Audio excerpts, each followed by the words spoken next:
Tired of the DirectX End-User gaming error? I'm Sophie Chen, a Windows support engineer, and I'm going to fix your multimedia stack and eliminate that pop-up. This DLL file is the final version of the DirectX 10 utility library. It contains a collection of 3D math and graphics functions used by legacy games to interface with the graphics hardware on Windows operating systems. With that background out of the way, here's how we actually restore the missing component.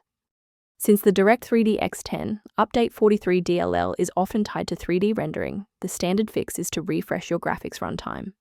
Install the Microsoft DirectX End-User Runtime to restore legacy DirectX components, then perform a clean GPU driver update to address any OpenCL or CUDA conflicts.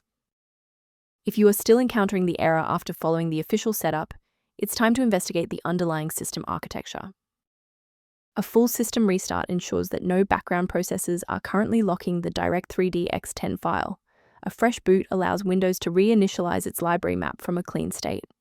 Take a second to bookmark this page or hit the like button before restarting. That way, you can easily resume this guide once your system has finished rebooting.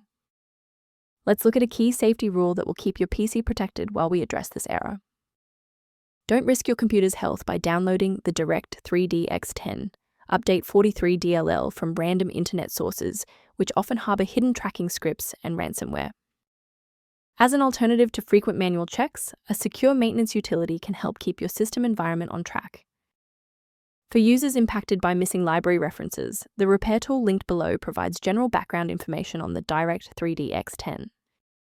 I'm Sophie Chen. If this guide resolved the DLL error preventing DirectX End-User Runtime from launching, please subscribe for more verified engineering fixes.